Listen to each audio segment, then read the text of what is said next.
The South Pole is more than penguins and endless snow. There's a hidden ghost world within it.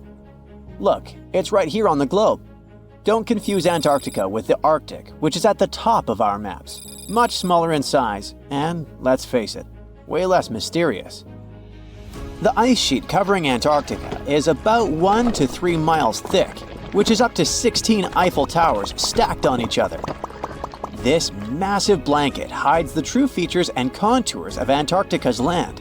We still don't know much about this mysterious continent, and it is ice and snow that are to blame. We still don't even know the true shape and size of this continent. Mapping Antarctica without some huge shovels is an incredibly hard task. But satellites learned to penetrate the ice with their cameras. And now we know there's actually an enormous, dramatic ancient landscape beneath the snow. The ghost of the past. About 90 million years ago, Antarctica was a much warmer place. It was actually a lush rainforest with tons of plants and probably teeming with life. It even had rivers flowing through it. Then the ice came. This happened about 34 million years ago, during the transition from the Eocene to the Oligocene, when our planet cooled significantly. It was the beginning of one of our several ice ages. The land remained, but now was hidden under ice and snow that got thicker and thicker. To a regular eye, Antarctica turned into a white desert, vast, flat, and featureless. Time went on.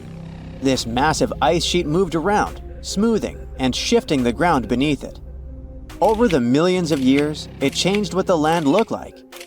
Now, if we looked under the ice, it wouldn't hold any signs of the original South Pole, except for one place. In areas where the ice is especially thick and doesn't move much, like in East Antarctica, it has actually worked the other way around. It became like a super thick blanket that protects the land.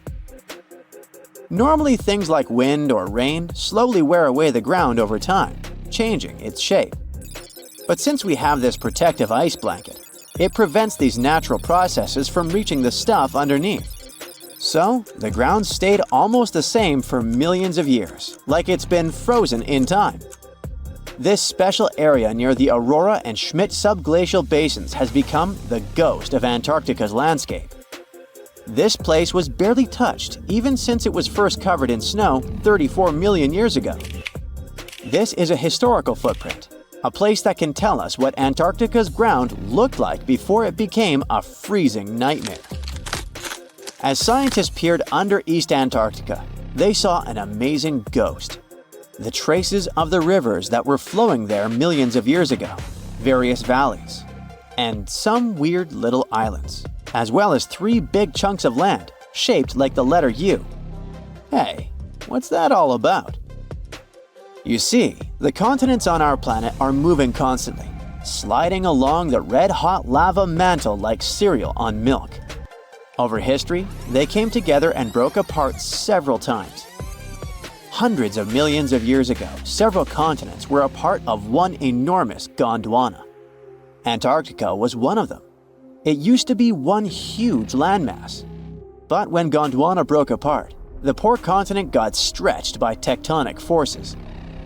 Parts of land were pulled away from each other. Whoosh! And they got torn apart. And that's how we got these big chunks or blocks of land under thick layers of ice. In any case, scientists now want to explore this ghost a bit more. But to study it deeply, they need to actually drill down through the ice, like using a straw to get to the bottom of a thick shake. This will help them pick up some rocks and dirt from way below to learn more about the Earth's history and climate. Antarctica is the 5th largest continent in the world, approximately bigger than the entirety of Europe or Australia, competing with the entire South America in size. Aside from East Antarctica, we discussed there are several more regions: Antarctica Peninsula, South Pole, West Antarctica, and the Ross Sea. The continent is basically a frozen sandbox, and all its hidden, mysterious landscape is actually less explored than Mars's terrain. We only know for sure that without ice, it wouldn't just be flat and empty, but an entire world full of big mountains, huge canyons, and even fiery volcanoes. Some of these volcanoes are so huge that they peak above the layers of snow. In West Antarctica alone, there are at least 138 volcanoes, though only about 8 or 9 are active today.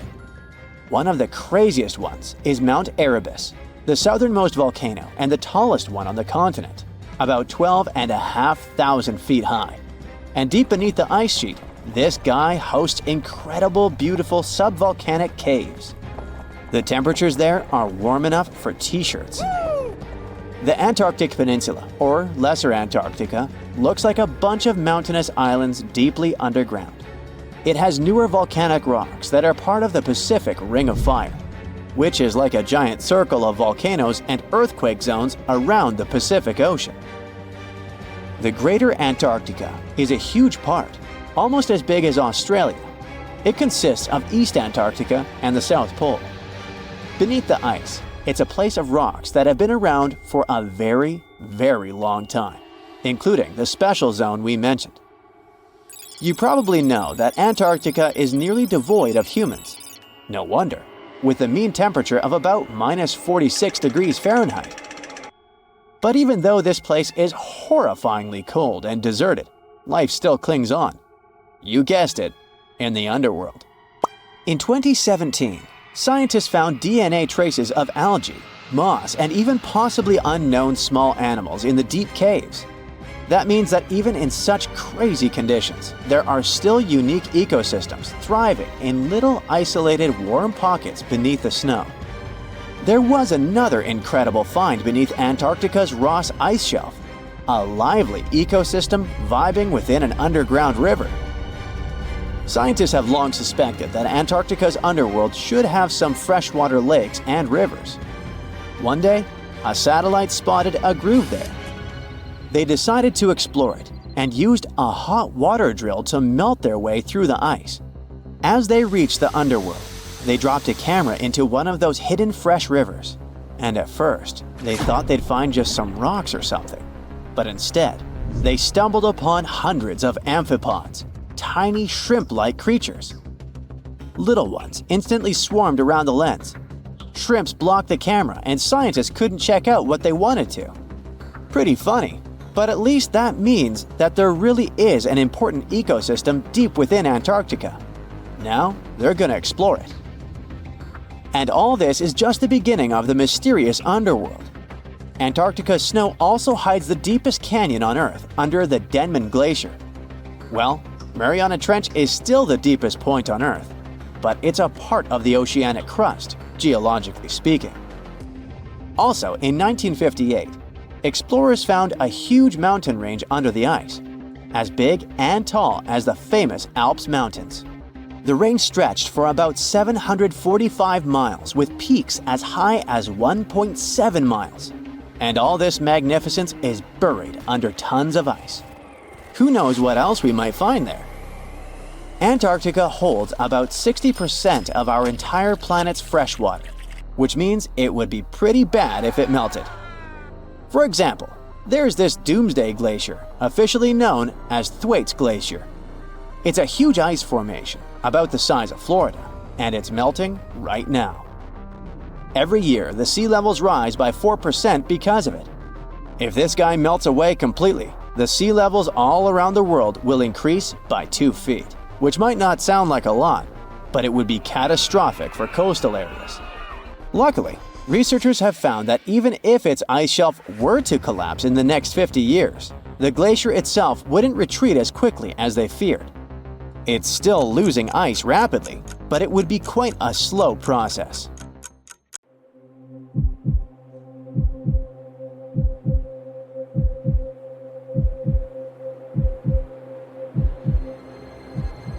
Leave it to people wandering on Google Earth to stumble upon the world's newest and weirdest places ever. Like this mysterious pyramid discovered in Antarctica. Soon enough, the internet blew up with all sorts of theories regarding this unusual shape. Could it be a sign from a different life form? Is this pyramid indeed natural, or is it man-made? For starters, it's not the first time we've discovered a pyramid in the Antarctic. The first one was observed by the British Antarctic expedition in the 1910s and kept secret for a long time. Its discovery being kept hidden only added to the mystery. A second such structure was discovered in 2016, which further increased the interest in the matter. The mystery was soon enough deciphered by scientists. These formations are just mountains. They're located near the Ellsworth Mountains, a range over 250 miles long, so they're just mountain peaks that have broken through the ice sheet. As for their particular shape, it's just a coincidence. Pyramids are found throughout nature. The Matterhorn in the Alps and Mount Ballenstinder in Iceland, for example, are quite similar in terms of shape. As for the official name of these peaks, they're called nunataks, or peaks of rock peeking through a glacier or an ice sheet. Antarctica has way more incredible features, like the fact that it's home of 60 to 90% of the world's fresh water. That's because its ice sheet is the biggest on our planet, stretching across 5.4 million square miles. I'll spare you the calculations, but that leaves only 1% of the continent ice-free. Antarctica's ice reaches 2.7 miles thick at its deepest point, meaning half the height of Mount Everest. Should it ever melt completely, our sea levels would rise to roughly 200 feet. It wasn't always this cold, though. At some point in our planet's history, Antarctica had some average temperatures as the city of Melbourne has today. It took a lot of research, but scientists figured out that Antarctica's temperatures could have reached up to 62.6 degrees Fahrenheit. Sure, that was 40 to 50 million years ago, but if you think about it, it was at the same time when dinosaurs roamed our Earth. Time is also different on this icy continent. All the lines of longitude that help us calculate different time zones merge into a single point at the South Pole. Here, there are 6 months of daylight in the summer, followed by 6 months of complete darkness during the colder season. So, scientists working here stay, on average, in the same time zone they've come from.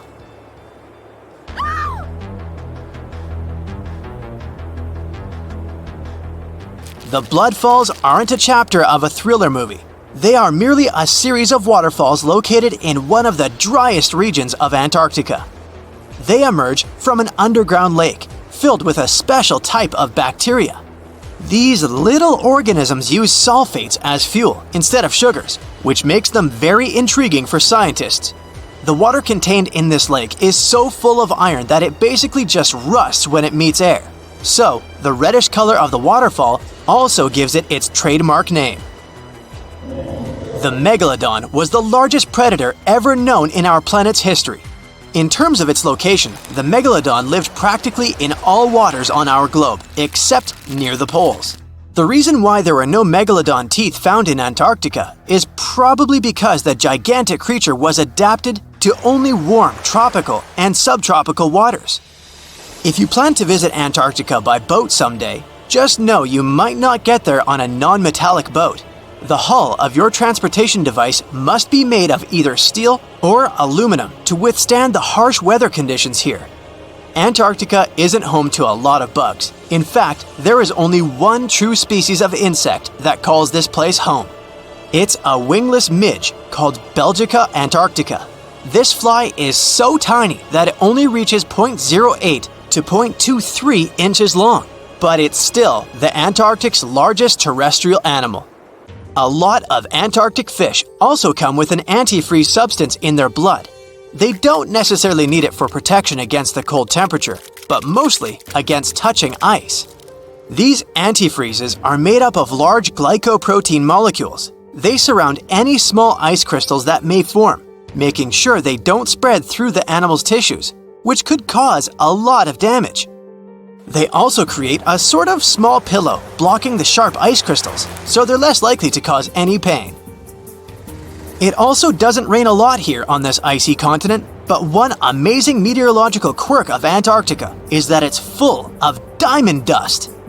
This dust is basically small ice crystals that pop out of humid air close to the Earth's surface. Think of it like an icy fog. As they flow through the air and get touched by sunlight, they begin to sparkle, making visitors here feel like they're surrounded by diamonds. It's probably the last place you'd want to go into labor, but in 1978, the first person was born here ever. Emil Marco Palma was its name, and ever since, 10 other people have been born here in Antarctica. There's a lake on this icy continent that is so full of salt, it makes it impossible for it to freeze over, even if temperatures can go as low as 5 degrees Fahrenheit. That's because pure water freezes at 32 degrees Fahrenheit.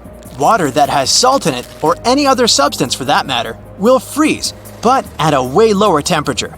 That lower temperature is adjustable depending on the substance itself and the amount that has been placed into the water. Antarctica was the last official continent to be discovered. It remained completely unseen until the 1820s. But it took another 20 years to confirm it was actually a continent and not just a group of icy islands. Just because it's really cold here doesn't mean you can't go on a date here. One December night, an American scientist that was posted in Antarctica logged into a dating app simply out of curiosity. He was certain no other profiles would show up, but to his surprise, he found someone soon enough.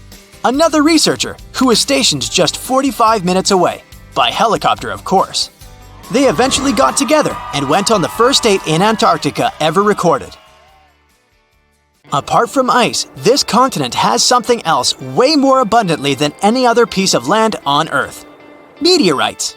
If we look at the research done by scientists, meteorites have equal chances of reaching any place on our planet. However, once they go through our atmosphere, the situation is a bit more complex. That's because different climates on our planet, like the humid ones found near the jungle, have a lot of moisture and oxygen, which will corrode most meteorites. The climate in Antarctica is really dry, so the possibility of meteorites corroding is little to none. More so, it's way easier to spot these rocks on the icy white surface of this area than in any other place on Earth. If you're not scared of the cold, you'll surely freak out when you hear about the winds here.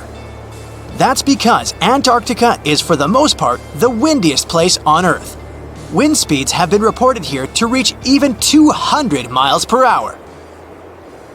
In 1952, an Air Force plane called C-124 Globemaster II crashed into a big mountain while flying from Washington to Alaska.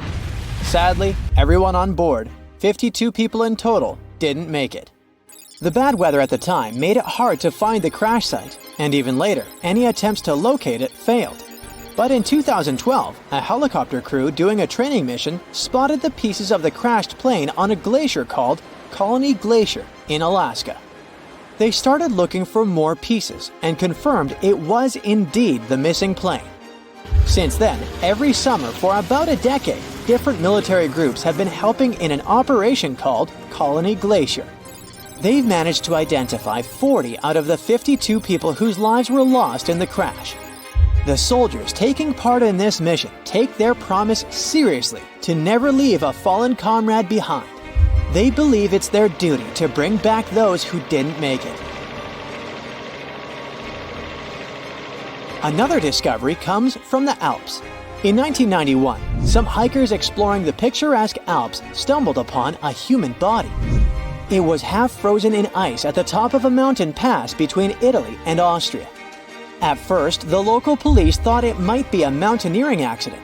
But in a few weeks, archaeologists started claiming that this guy might have lived more than 5,000 years ago. They eventually gave the frozen fellow the nickname Ötzi. He was named after the nearby Ötztal Valley. He's become quite famous as the oldest ice mummy on record. Ötzi's frozen state might not be as unique as we thought, and that's where things get really cool. Archaeologists have another theory. See, at first, everyone was convinced that Ötzi marked the start of a cooler period because he had been frozen in the ice without any interruptions since he had lost his life. Yet, over the past few decades, glaciers and ice patches worldwide have been melting away like ice cream on a hot summer day. Not just Ötzi, but other ancient relics like bodies, hunting gear, horse droppings, and even ancient skis started to appear. So, archaeologists say there are similar sites. They've found quite a few, and they all fit perfectly into this growing field of glacial archaeology. It seems like as the world warms up, it will show even more ancient secrets from the deep freeze. Moving on to another amazing discovery. In 2018, William Taylor and Nick Jarman were exploring the snowy slopes of Mongolia's Altai Mountains. They found an ancient treasure trove hidden in the ice. Inside the trove, they found a well-preserved 3,000-year-old arrow shaft adorned with ochre markings. It was in pristine condition, a rarity for organic items that old. They found other items too, like a bronze arrowhead with bits of animal sinew still attached. All of these relics had been untouched for hundreds of years, since they had been locked in the ice. In Mongolia, rising temperatures have melted ice patches that remained frozen for centuries. Similar discoveries have been made in the Yukon, US, Italy, Siberia, and Norway. Thousands of sites have been identified. Yet, scientists are racing against time to document and preserve these artifacts before they're lost forever. The study of these artifacts challenges the definition of these environments as wildernesses and shows how indigenous people coexisted with nature there. Sometimes people find simple items too, as simple as a sandal. This one, discovered on one of central Norway's mountain passes, indicates that people used this route roughly 1,700 years ago. This suggests that there was less snow and ice in that area back then. The sandal, dating back to around 300 BCE, resembles Roman sandals of that era. Again, in Norway, hunters found an iron sword high up on a mountain, more than 5,250 feet above sea level. There's no nearby burial site, and it's puzzling why someone would have a sword in such a remote location. Archaeologists speculate that the owner might have become lost. Then, in 2011, unusual objects resembling giant slingshots began to emerge as the ice melted. Radiocarbon dating suggests that this particular object was crafted around 400 BCE. It measures over 3 feet long and has knife cuts. Those puzzled archaeologists until one team member recognized them as tang, or pliers, used to secure loads on sleds when transporting hay or leaving for animal food. People in the area used hay sleds with pliers until the 1950s, when tractors became more common. Now, let's get back in time to thousands of years ago. We can easily do that by looking at this woolly mammoth. This creature looks a bit like a cherished but slightly worn-out toy. This ancient giant, whose heyday was 39,000 years ago, is the best preserved mammoth ever found. Even its signature shaggy hair is surprisingly well preserved, having been trapped in glacial ice until its recent discovery in Siberia. This remarkable animal is stepping into the limelight in Yokohama, Japan. Scientists are running tests that might bring this extinct species back to life. When they stumbled upon this female mammoth, they uncovered a hidden treasure, a sample of her blood preserved beneath the ice. So they believe this ancient blood could hold the key to resurrecting the mammoth. They also found well-preserved muscle tissue. She was between 50 and 60 years old when she met her icy fate. The discovery of mammoth blood has reignited debates about the ethics of bringing back extinct creatures, like in Jurassic Park. Their ambitious plan is to implant an egg into a living elephant for a 22-month pregnancy, hoping that at least one living mammoth cell might survive. Hop on, we're going to the French Alps. We are at a spot not far from where an Air India plane tragically crashed 46 years ago. We're accompanied by a diligent mountain rescuer and his neighbor. They went to this area after a bunch of tourists had noticed a strange-looking thingy on a glacier. It was a bag. The Indian embassy in Paris got wind of it, and it was all set on getting that bag. What makes it kinda cool is that it had diplomatic mail and Ministry of External Affairs written on it. The Air India flight was on its way from Mumbai to New York when it took a nosedive in January 1966. It took 117 people on board down with it. Guess what else was inside the bag besides the soaked diplomatic mail? It had a stack of old Indian newspapers. So, alongside those, they also found bits of the plane's cabin, a lone shoe, and a bunch of cables. Totally unexpected treasures on that mountain. During the summer of 2013, scientists stumbled upon a message left behind by a geologist named Walker, who had placed it there 44 years before. That message sort of served as the man's last testament. He passed away just a month after hiding the bottle in the rocks on the island. The content of the message was quite astounding. In 1959, Walker had measured the distance from those very stones to the glacier's edge, and it clocked in at a mere 167 feet. By 2013, that distance had ballooned to 400 feet. Researchers are convinced that this stark contrast between the two measurements underscores the consequences of ongoing global warming. Imagine the melting ice in Norway's mountains as a time machine revealing a treasure trove.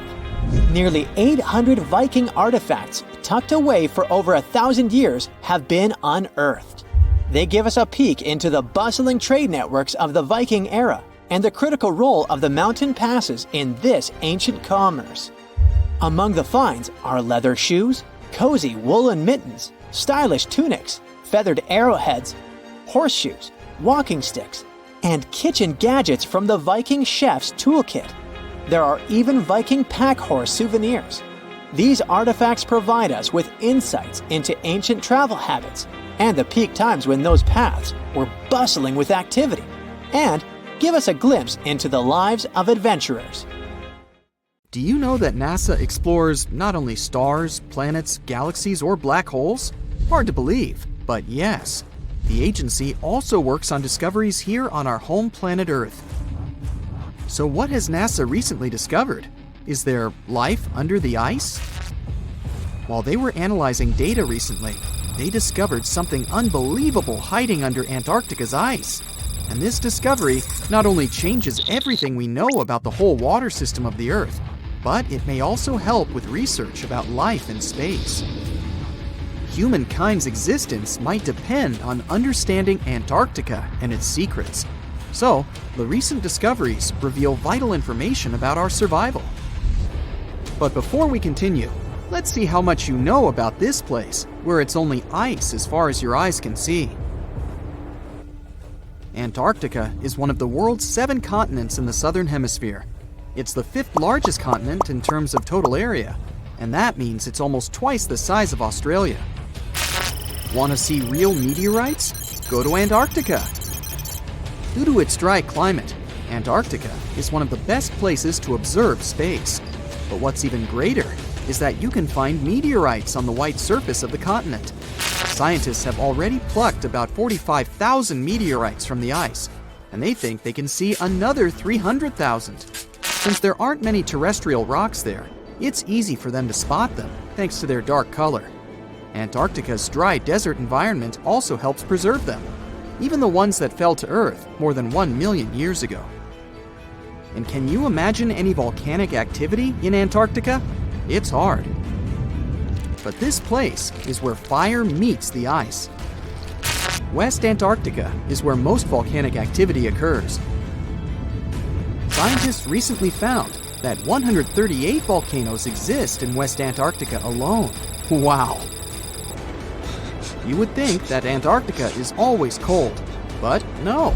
Its coastal regions can get as warm as 50 degrees Fahrenheit. But have you ever wondered what Antarctica would look like if there were no ice? It may seem unimaginable now, but it was not always covered by ice. That was 34 million years ago, though, so nobody could tell how the continent's surface would be without the ice. But NASA changed that. They generated computer simulations and created the most accurate map of it as of today. What they saw was incredible. The continent was not flat at all like it seemed. It's pretty bumpy with valleys, rolling plains, and high mountains. But this was nothing next to what they had discovered under Antarctica's ice. So, what is it? Drum roll, please. NASA found 2 new subglacial lakes. And what's even cooler about it is that they spotted these lakes from space. How is that? If your answer is high-tech satellites, then you're right. In 2003, NASA launched a satellite called IceSat. It measured ice sheet mass balance and cloud and aerosol heights. The satellite also helped create the ice-free map of Antarctica. In 2010, the European Space Agency launched the second satellite, Cryosat-2. It was for tracking the changes in the thickness of the ice. Then, in 2018, NASA launched the third one, IceSat-2, a follow-on to the IceSat spacecraft. It measured ice sheet elevation and sea ice thickness. It was NASA's most advanced Earth-observing laser instrument. It delivered the highest precision data. And when that was combined with the data from the other satellites, it was possible to spot these 2 new lakes near a pair of larger ones. But how is it possible that these lakes exist in the first place? The average thickness of most Antarctica ice is approximately 1.2 miles. However, it can get over 1.8 miles thick in some places, especially during the winter. So, you might think that there's nothing under there, but science says otherwise. It's not quite possible to see it with your bare eyes, but the continent's ice is slowly but constantly flowing in different directions under the force of its weight. But scientists could not figure out how water moved for many years. That started to change in 2007, when data gathered from the IceSat provided insight into what hides beneath the surface. They first discovered an entire network of meltwater lakes connected under Antarctica's fast-flowing ice streams, and there were hundreds of them. Scripps Institution of Oceanography glaciologist Helen Amanda Fricker figured that the elevation changes measured by IceSat happened because of the dynamics of these lakes. They did not hold meltwater statically. Instead, they were filling and draining continuously over time through a system of waterways. And as they did that, the ice above rose and fell. But where do they drain? The ocean, of course, and it drains a lot. A recent study, co-authored by Fricker, found that the drainage of one lake flushed as much as 198 billion gallons into the ocean in only 3 days. Countless mysteries about how nature works are still waiting to be solved. But finding the 2 new lakes will give scientists a better picture of how fast the Antarctic ice sheet will change as the climate gets warmer, and how this will affect global ocean currents and sea level rise. The filling and draining cycle of the lakes also caused the ice sheet to suffer cracks and crevices. So, the information they find from these new lakes will also give them a better understanding of the damage on the surface of the ice. They will also be able to assess how this filling and draining system influences the speed at which ice slips into the oceans and seas. And that means they can evaluate how the added fresh water may alter marine ecosystems. This discovery may also suggest whether life is under the ice. Wow! Scientists drilled through about 3,504 feet of ice and found that water samples taken from one of the lakes contained approximately 10,000 bacterial cells per milliliter. Such a high number of bacterial life is a good sign, because that means the icy waters might also support higher life forms, such as microanimals, and one of these new lakes might even be their home. But the most exciting thing is that the new lakes might help them understand whether life on other planets is possible. Scientists believe any life below the frozen surface of the planet Mars might follow the patterns seen in Antarctica's lakes. So, there is a possibility that they might find critical new information on the type of life that may have existed on the red planet. You wouldn't want to be there during the winter, though. The lowest temperature on Earth you can experience is negative 128 degrees Fahrenheit. In 2010, there was an even lower temperature of negative 135 degrees Fahrenheit, and you may feel this cold much worse due to the strong and dry winds. Did you know that the size of the ice surface on Antarctica also changes throughout the year? It's about 1.2 million square miles during the summer, but when it's winter, it grows to 7.3 million square miles. Yet, despite the change, it remains the largest piece of ice on Earth. Sorry, Arctic, you lose. Do you know these cute little penguins? Consider these animals the locals because there is no native population in Antarctica. It's a no man's land because no single country owns it. But do you know who really owns it? 5 different species of penguins, seals, and killer whales. Ha ha. Despite the continent's harsh conditions, you can visit it as a tourist for fishing and research purposes. Around 5,000 people reside on the continent during summer at research stations. But when winter comes, the number naturally drops down to 1,000. Antarctica's ice blanket makes up 70% of the world's freshwater reserves. Imagine what would happen if it melted. The global sea levels would be raised by almost 200 feet. Antarctica. It was once a green land full of dinosaurs, but now it's a frozen continent bigger than that of the US that doesn't belong to anyone. It isn't hard to find. Wherever you go, just go south until you get to the big icy thing at the south pole of our planet. It lies within the Antarctic Circle, and it's the largest single mass of ice on Earth. The continent is bigger than the US and even bigger than all of Europe. And still, Antarctica was officially discovered recently. Scientists hadn't known of its existence until 1820. After the discovery, it took another 2 decades to confirm it was a whole new continent, and a few more decades after that to decide on a name. In Antarctica, anti means the opposite. So Antarctica literally means the opposite of the Arctic. Now, even before scientists discovered the land, ancient Greeks already theorized that there must be a southern continent to balance out the Arctic in the north. Also, some scientists who studied Polynesian artwork and oral history believe that Polynesians found the continent over a millennia before the Europeans did. Anyways, today we all know of this icy land at the South Pole. Because of its location, there are just 2 seasons there, summer and winter, and both last 6 months. In summer, it's a bit warmer, and the continent exists in pure daylight.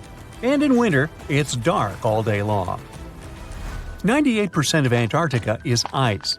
This continent alone stores 60% of the planet's fresh water. And yet, despite all those water reserves, Antarctica is the biggest desert in the world. By definition, a desert is an area with sparse vegetation and little snow or rain. Notice that plenty of sand isn't a necessary condition here, even though the continent does have some sand and even sand dunes. It also gets a lot of wind. Antarctica is the windiest continent on Earth, and wind speeds can reach 200 miles per hour. That's even faster than hurricane winds.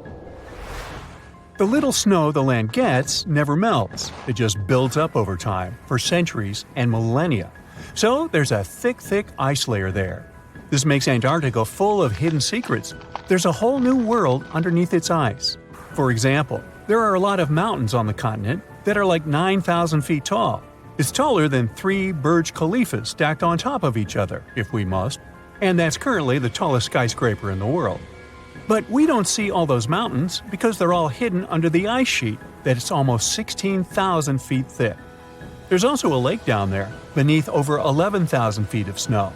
The lake is called Lake Vostok, named after Vostok Research Station, under which it's located. Originally, it was just a hypothesis.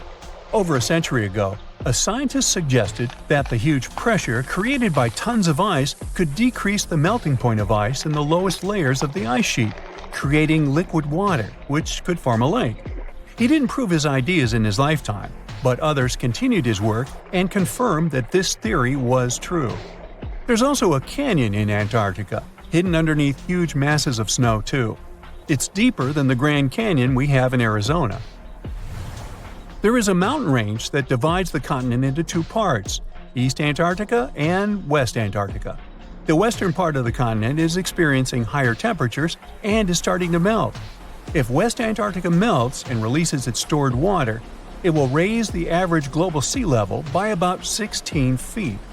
That will be enough for some cities all over the world to completely disappear.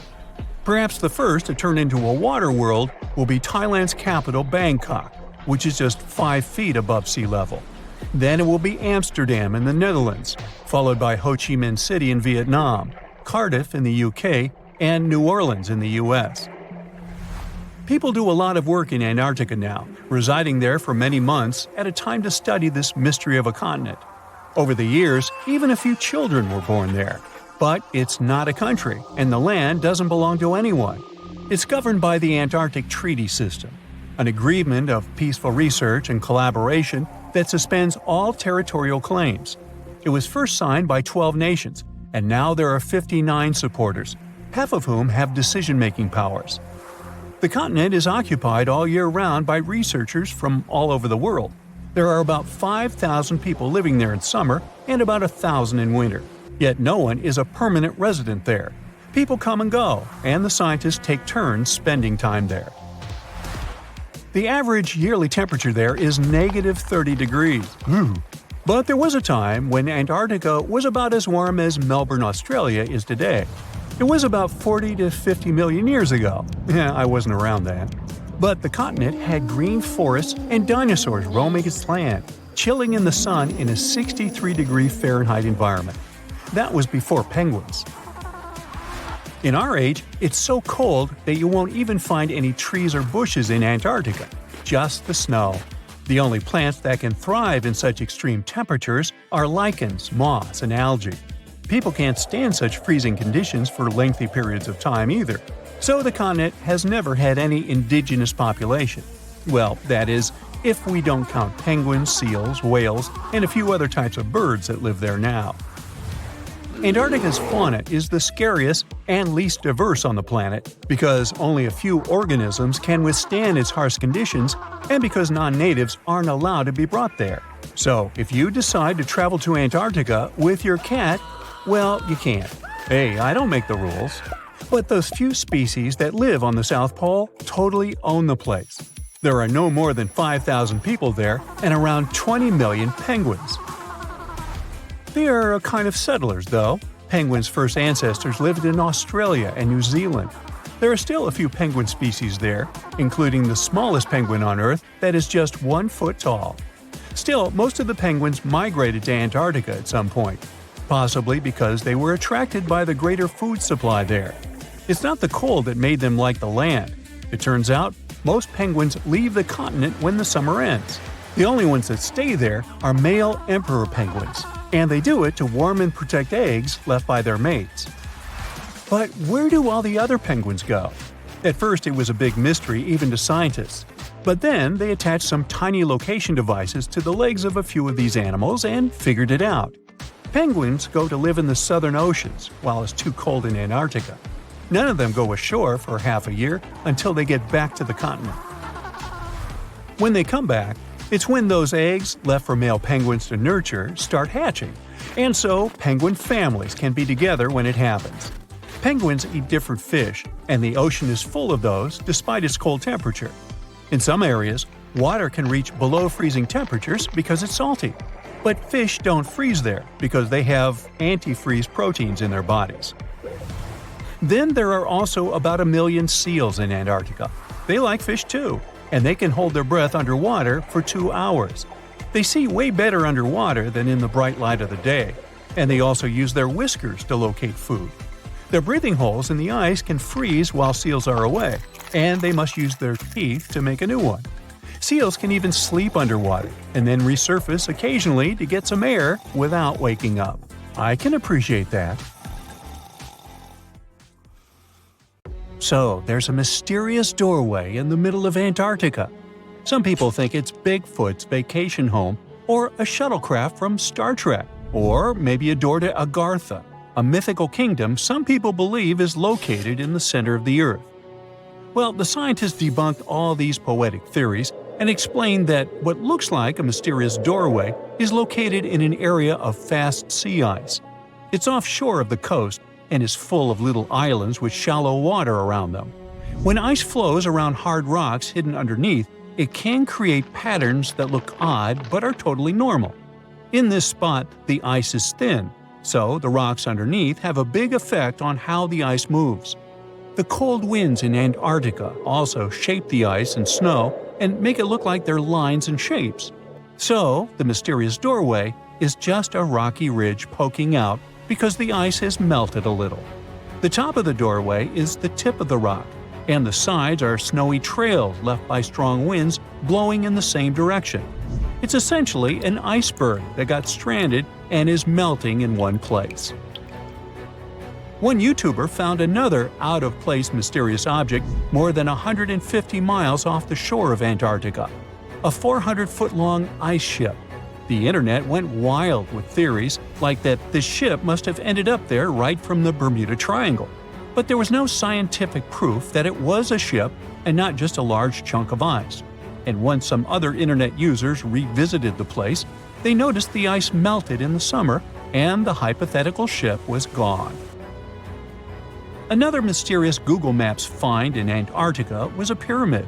And before you make up an exciting theory about how the ancient Egyptians built a secret base here, I have to tell you it turned out to be just a mountain. It's part of the tallest mountain range in Antarctica that stretches for almost 250 miles. It's not the first pyramid on this continent, as explorers from the British Antarctic Expedition found another unusually shaped mountain and nicknamed it the Pyramid. But this one didn't even have a pyramid shape. Here's one Antarctic find that definitely won't disappoint you: a giant ice shelf that reminded scientists of the Grand Canyon. A special submarine robot named RAN covered over 600 miles under the thick ice and brought back some amazing footage of icy mountains, valleys, flat plateaus, and swirly patterns made entirely of ice. One of the strangest things RAN found was giant bowl-shaped holes or scoops in the ice. Sadly, scientists lost track of the robot. They think that curious Wendell seals may have accidentally bumped into RAN and caused it to get stuck. To save energy, RAN probably shut itself down, and the scientists couldn't find it again. But the team is hoping to build a new robot and continue exploring this icy canyon to see how the patterns under the ice might change over the years. Another huge Antarctic canyon was found thanks to bad weather. A team of sound experts had to pause their work at the Casey Research Station in a storm. Instead of waiting around, they decided to use the unexpected free time to map the seafloor near Adams Glacier. And that's how they found a canyon that is almost 7,000 feet deep, almost 30,000 feet wide, and stretches over 28 miles away from the glacier. During the mapping, they discovered just part of the canyon before they had to go back to the research station. But when bad weather came in again, the ship went back and mapped more of the canyon. They were working in waves up to 13 feet high and super powerful winds, but they managed to get about 15 hours of data to complete their map. On the way back to Australia, they stopped one last time, and now they've got a full picture of the canyon. Studying it is helping scientists learn more about the history of glaciers and the interaction between the Antarctic ice sheet and the ocean. Now, there's a frozen lake in Antarctica called Lake Enigma. For a long time, people thought the lake was completely frozen solid. But during one expedition, researchers found that under the thick ice, there was a layer of liquid water about 40 feet deep. To learn more, they drilled through the ice and sent down a camera to explore what was hiding in the lake's depths. The lake's water, which they think comes from the nearby Amorphous Glacier through a secret underground pathway, was filled with strange microbial life. These tiny microbes lived in mats that covered the lake bed. Some of the mats were thin and spiky, and others looked like crumpled carpets, or even small tree-like shapes that grew up to 16 inches. Many of the microbes could make their own food through photosynthesis, just like plants do, and it gave the lake a high amount of oxygen. One of the coolest discoveries was a type of microbe which usually lives in low-oxygen places. Lake Enigma might be similar to environments on icy moons like Europa or Enceladus, so it could mean that these moons also have hidden water under their ice and possibly microbial life too. One more mind-boggling discovery from Antarctica is tiny pieces of amber in mudstone, found here for the very first time. It took scientists years of studying incredibly well-preserved fossilized roots, pollen, and spores that they found back in 2017. Amber proves that resin-producing trees once grew in Antarctica, part of a lush rainforest that existed near the South Pole during the mid-Cretaceous period. Back then, disclaimer, I wasn't around then, the trees would have had to survive through months of darkness during the long Antarctic winters. Scientists believe they adapted by going dormant for a long time.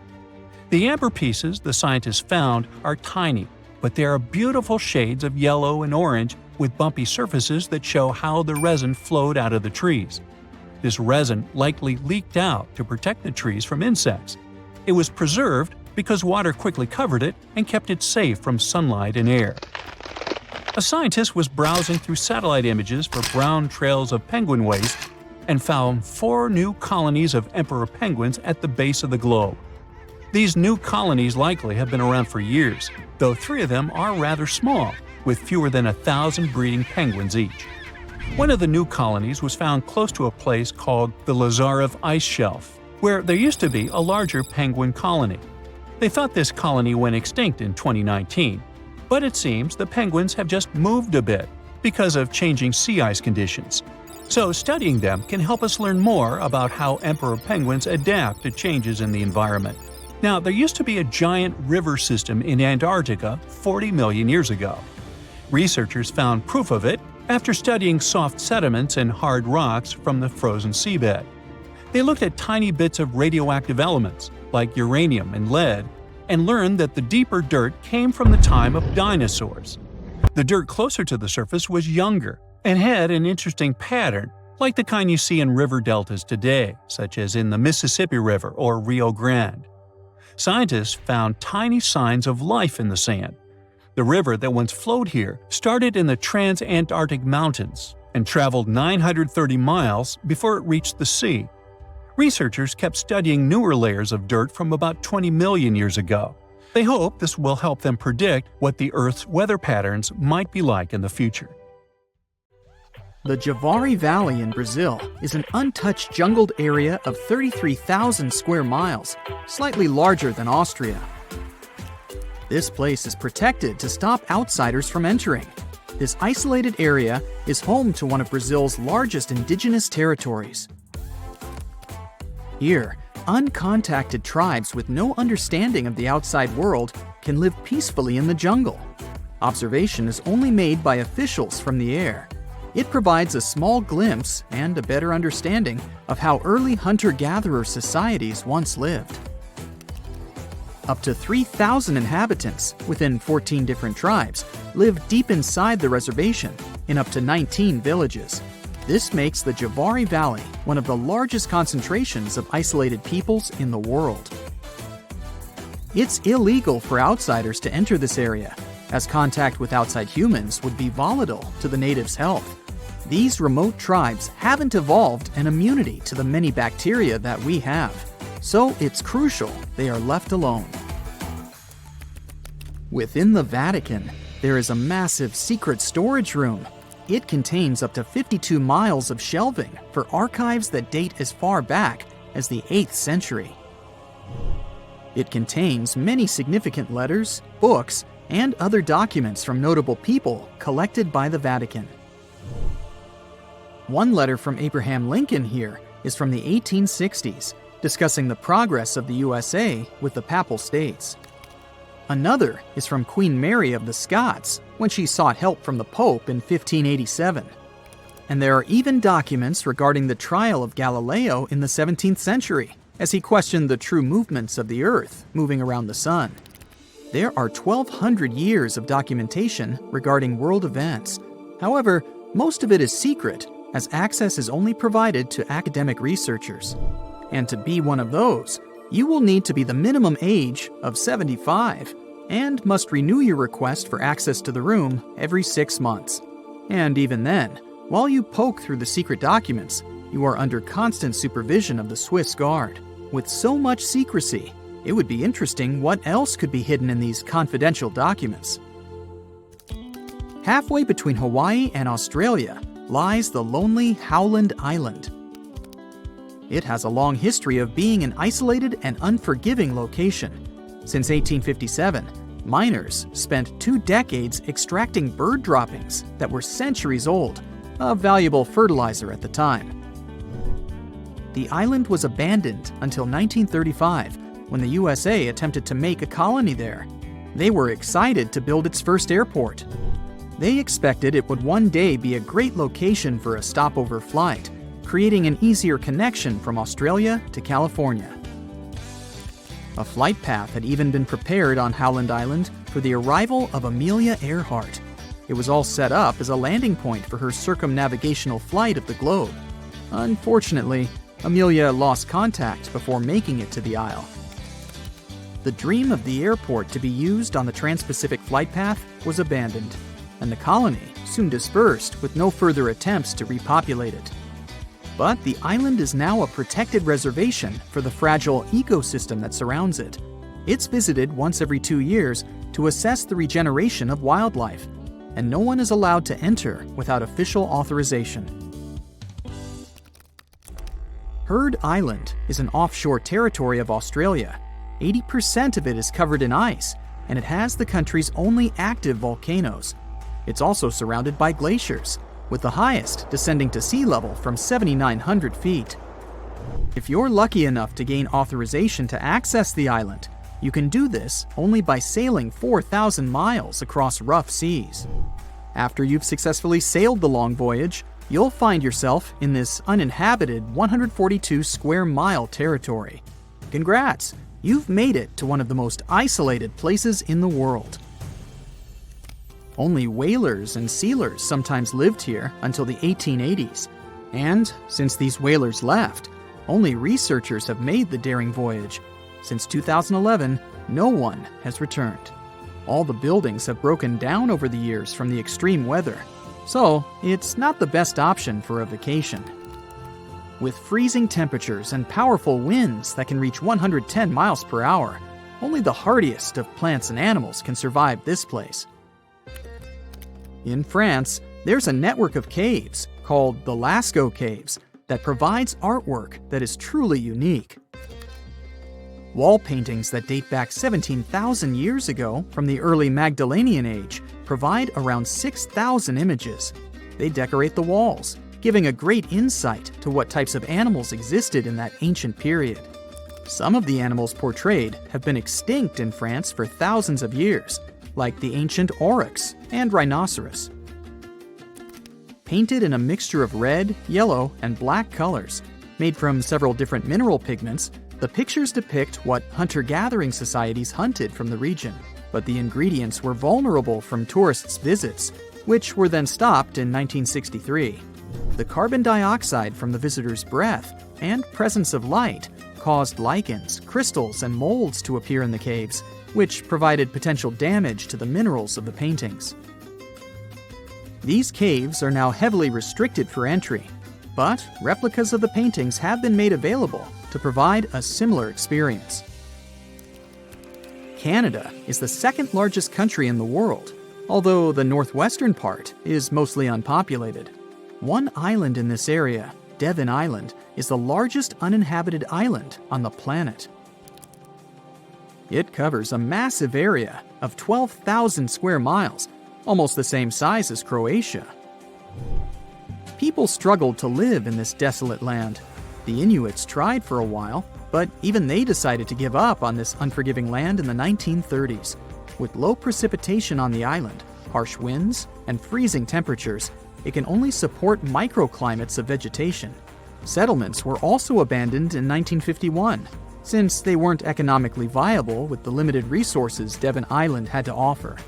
However, today, due to its similarities with Mars, scientists make the difficult journey to research the island. The environment is very difficult to live in, with its poor terrain, freezing temperatures, and isolation. So, it's become a perfect match for NASA to test equipment and crew for future missions to Mars, the Moon, and even asteroids. Halfway between the North Pole and the northern coast of Norway sits the Svalbard Archipelago. This isolated island is covered by snowy tundra. It's virtually unlivable here, but as you make the long journey, trekking through the snow, you might be lucky to reach the Svalbard Vault, poking out of a mountain. After accessing its daunting entrance, you follow through a long tunnel deeper into the mountain. You can hear constant noises from the cooling system all around you. This is to make sure the temperature is at a cool negative 0.4 degrees Fahrenheit, perfect for the contents it's preserving. As you reach the end of the tunnel, you enter the Svalbard Global Seed Vault. This is basically a safety deposit box holding the world's largest collection of agricultural biodiversity. Since its opening in 2008, 13,000 years of agricultural history have been accumulated, with over 1 million separate distinct crop samples stored here. The purpose of the vault is to provide a backup against any accidental loss of crops throughout the world. The 148 countries who deposited into the vault can withdraw when they need to. However, it is heavily restricted, with only authorized personnel accessing the seeds within. In Brazil, there's an island just 21 miles from the coast. It's one of the most dangerous islands in the world. Filled with a lot of snakes, it's aptly named Snake Island. Golden lancehead snakes became marooned on this island when it separated from the mainland during the last ice age. From their isolation, they adapted to their surroundings, growing in numbers, and their venom becoming more potent with whatever prey they could find. Their venom is up to 5 times more powerful than their mainland cousins. And with the island the size of only 43 hectares, it's home to 4,000 venomous snakes. That's at least 1 snake per square foot. The island is restricted due to the highly venomous residents. Only officials and researchers observing the snakes are allowed access. But if you happen to be sailing by and your boat sinks, there's a number to call just in case. Just don't leave the beach. So what comes to your mind when you hear the word Antarctica? Most likely, cold, snow, ice, and penguins. Yet, this is one of the least explored regions in the world that hides many strange and unique things. Check them out. You don't have to go to Antarctica to see this weird thing. All you need to do is open Google Earth and move to one of the southernmost islands of Antarctica, King George Island. Recently, internet users have noticed a large and pretty strange cave entrance there. Where does this wide, dark passage lead? People started making suggestions. It's the entrance to a secret base or some laboratory. This is the part of the spaceship that crashed there thousands of years ago. This is the door to the ancient city of Antarctica. Perhaps there's a giant rock mountain with an ancient cave beneath all this snow and ice. Well, there's some ideas. Users have calculated the approximate dimensions of this cave. It might be about 74 feet high and 250 feet wide. You could hide a Boeing passenger jet in there. Nature probably created this entrance. This is a logical explanation, but there are 2 strange factors. First, take a look at the foot of the mountain. It seems that there are steps there. They're dark in color, as if they're made of stone. And if you look closely, you can notice something similar to human footprints. Has anyone entered this cave? Or maybe someone is still living there now. The second oddity is the disappearance of the mysterious finding. For the first time, people noticed it in a Google Maps snap in 2007. Then the entrance disappeared. Then it reappeared a few years later. After that, it vanished. And in 2022, people saw it again. Perhaps old snow melts, a new layer falls, and then the wind blows it away and the cycle repeats. But the alleged steps leading deep into the cave make one doubt the natural origin of this tunnel. You can easily find the coordinates on the internet and visit the cave via Google Earth. You might see something there and tell the world. There's another strange thing people discovered with the help of Google Earth. In 2020, one user found a strange object that looked like a giant ship 100 miles off the coast of Antarctica. It was covered with ice and snow and lying on its side. It looked like a cruise ship. You could notice the windows, the deck, and the bridge. But not all people agreed with this. Some claimed it was a spaceship. Others said it was some kind of secret building. The user who first noticed the ship stated that its size was about 400 feet. which is the perfect length for a passenger vessel. But what is this ship doing in such a remote place in the middle of a glacier? How did it get here? Who was its captain? No one has found the answers to these questions yet. In 2016, people using Google Earth discovered a photo of an unknown sea monster floating off the coast of Antarctica. This creature resembled a giant squid with a length of about 200 feet. This is slightly shorter than 3 train cars. Just imagine this kraken swimming in Antarctica's dark, icy waters and dragging to the bottom everything it meets on its way. Maybe it's the great and terrible Chulu, or one of its offspring. You will quickly notice this blood-red waterfall among Antarctica's endless, dazzling white landscapes. Don't worry, it's not blood. For many centuries, the waterfall has been painting snow in a bright red color. The stream flows straight out of a white iceberg. Let's look inside and find out what's happening there. Millions of years ago, there was a small crystal-clear pond, but then a glacier formed around it. A thick layer of ice and snow blocks sunlight, heat, and oxygen access. For millennia, the reservoir remained in this cold vacuum. But at one point, the water made a hole in the icy wall and broke out. When this salty water comes into contact with oxygen, it immediately turns scarlet or rusty. Antarctica is the only place where you can find such a unique natural phenomenon. One of the driest places on Earth is located in Antarctica. It's one of the most lifeless deserts in the world, the McMurdo Dry Valleys. In this desert, you won't see the scorching sun, hot sand, and cacti. A desert means a place with a lack of precipitation and life. The McMurdo Dry Valleys meet these parameters. But this place is also unique for Antarctica, since you won't find glaciers there. Despite the frost, ice can't form in the desert because it hasn't rained for millions of years there. It also never snows. A strong wind coming from the mountains reaches speeds up to 200 miles per hour. It would be difficult for you to stay on your feet there. The wind is filled with moisture. It heats up and evaporates all the liquid and snow in the desert because of its high speed. Only dry air reaches the ground. But you can find several lakes there. They don't freeze, only thanks to the high concentration of salt. The water is so salty that large life forms can't develop there. But scientists have found microscopic organisms near the lakes. 20 million years ago, Antarctica was filled with swamps, trees, and swarming with insects and animals. But now, it resembles the surface of Mars, literally. Scientists and astronauts are exploring such regions as the McMurdo Dry Valleys, since the natural conditions there are similar to those on the Red Planet. So, before you go to Mars, you can practice living in similar places on Earth. Also, scientists discovered an underwater world in the Antarctic filled with hundreds of amphipods, crustacean animals similar to shrimp. Wait a minute, it happened in the Antarctic? But the McMurdo Dry Valleys are located in Antarctica. Well, the words are very similar, but what is the difference? Oh, and don't forget the Arctic. The Antarctic is the region in the southernmost part of Earth that houses the continent of Antarctica, and the Arctic is another land altogether. They have the same natural conditions, frost, ice, and snow, but they're located in different parts of the planet. The Arctic is at the North Pole, Antarctica is at the South Pole. Now, back to the discovery.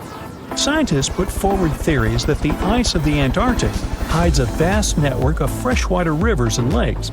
And in 2022, they found a new ecosystem. Researchers explored the Antarctic Ross Ice Shelf and its underwater rivers. This is a massive piece of ice floating in the ocean. A team from New Zealand used a special drilling rig equipped with a hot water supply to drill a hole 1,640 feet deep. That's more than the height of the Empire State Building. Then, they lowered some video cameras and saw thousands of crustaceans swimming in different directions. So it seems they're very unorganized. In the waters of the Antarctic, you can also meet some of the scariest creatures on the planet. These are sea spiders. They got this name because they resemble land spiders, but they're actually a species of marine arthropods. And unlike land spiders, those in the ocean are much larger. They look like 8 strong legs without a body. One such spider can be a dinner plate in width. Some of them have no eyes and have proboscises instead of jaws. Sea spiders are poorly studied because they live in deep, cold waters. Antarctica hides many little-known animals. There are long tunnels in its glaciers leading to scary darkness. On this cold continent, people have found the remains of giant dinosaurs and other ancient creatures, such as the ancestors of modern ducks. Many underground rivers and lakes hide unexplored wildlife. Even the ice here can be weird. Take a look at these striped icebergs. They have blue, black, green, and turquoise shapes. The color depends on the conditions of the water during freezing.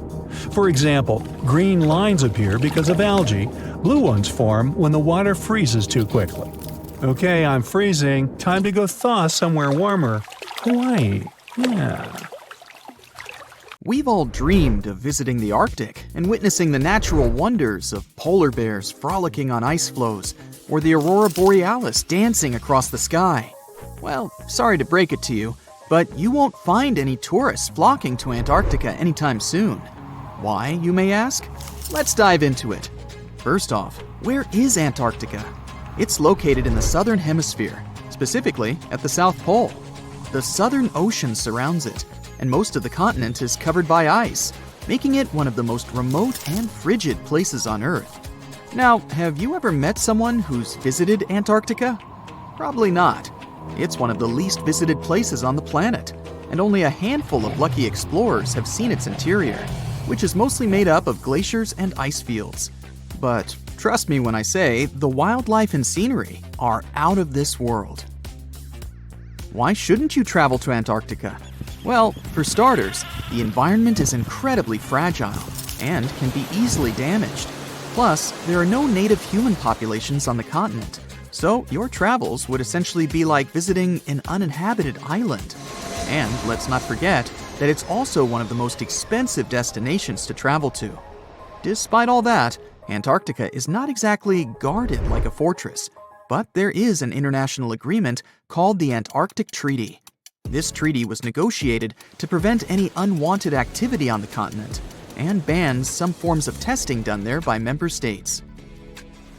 But the primary reason we can't just waltz into Antarctica is that it has a delicate ecosystem that needs protection. The treaty states that Antarctica should be used for peaceful purposes only and should be free from any human activity that could harm the environment. Scientists are still learning about the continent's unique ecosystem, and our activity and machines could disrupt the delicate balance that exists there. If you're still itching to go to Antarctica, getting permission isn't exactly a walk in the park. U.S. citizens, for example, need to complete a special form and send it to the Office of Ocean and Polar Affairs. And once you're there, you'll need to follow some strict guidelines to protect the environment, like not disturbing any wildlife or taking souvenirs like rocks, plants, or animals. Now, technically, can you live in Antarctica? While there are no laws banning people from living there permanently, it's a very inhospitable environment and unsuitable for human habitation. Temperatures can reach -76 degrees Fahrenheit and below, making it nearly impossible for anyone to survive without the proper equipment and experience. Plus, the nearest piece of land is over 1,000 miles away, making any inhabitants completely cut off from the rest of the world. Who knows? Maybe one day we'll get the chance to visit this unique and fascinating continent.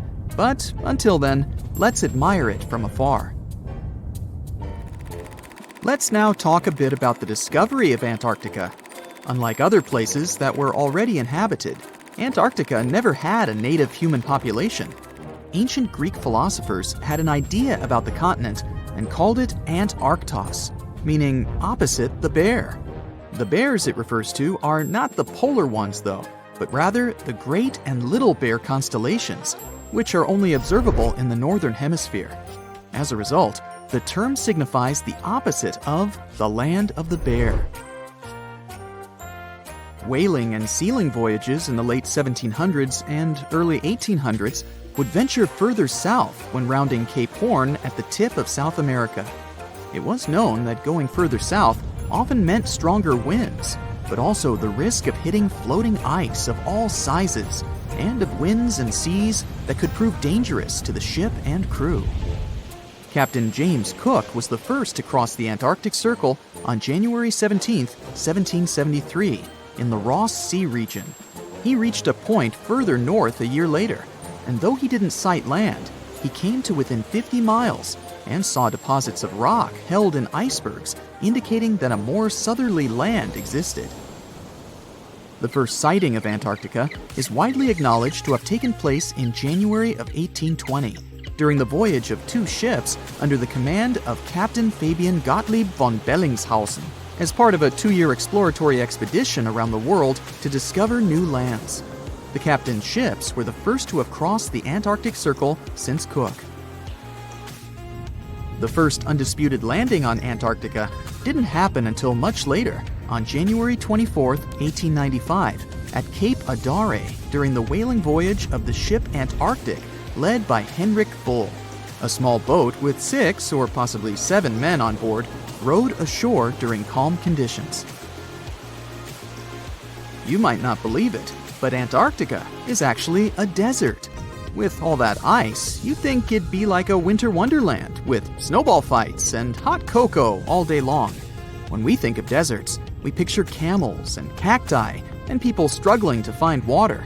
But in Antarctica, it's a whole different story. The struggle isn't to find water, it's to find anything that's not covered in ice. And the average rainfall has been just over 0.4 inches in the past 30 years. That's like a few drops of rain compared to what we're used to.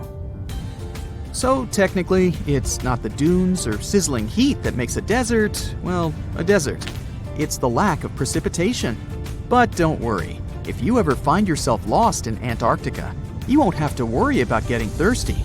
Just make sure you bring a jacket and some mittens, because it's cold enough to make you into a popsicle. Not only is Antarctica one of the driest places on Earth, but it's also the coldest, the windiest, and the highest. Talk about overachieving. The penguins and scientists down in Antarctica have at times found themselves in a bit of a pickle when it comes to time. You see, unlike the rest of us on this big blue planet, there is no Antarctica time zone. All the lines of longitude meet at a single point at the South Pole, making it a bit of a head-scratcher when trying to figure out what time it is. Now, you might be thinking, but how do the scientists and researchers keep track of time down there? Good question. They typically stick to the time zone of the country they departed from. However, with stations from all over the world on the Antarctic Peninsula, things can get a little wacky. Imagine trying to coordinate with your neighboring countries without accidentally waking them up in the middle of the night. You might think that not much could survive in a place where the temperature is extremely cold, the sun barely shows up, and the wind could blow you away faster than a tumbleweed. Well, as in many places on Earth, life found a way in Antarctica too. Believe it or not, this frozen continent is buzzing with activity. It's home to billions of krill, which in turn attract lots of seals and more penguins than you can shake a fish at. But don't let their cute and cuddly appearance fool you. Penguins are the ultimate swimmers, with streamlined bodies that would make Olympic medal winners jealous. They come ashore to breed and chill, but their real talent is stealing pebbles from each other and forming mathematically precise huddles to stay warm. Antarctica is also home to the largest species of penguin on Earth. It's called the emperor penguin. Sure, these creatures are flightless birds, but that doesn't mean they can't jump. In fact, some of them can leap up to 120 inches. And let's not forget about the seals. With their furry bodies and special songs, these marine mammals are protected by the Antarctic Treaty, and they're thriving in the cool waters of the Southern Ocean too.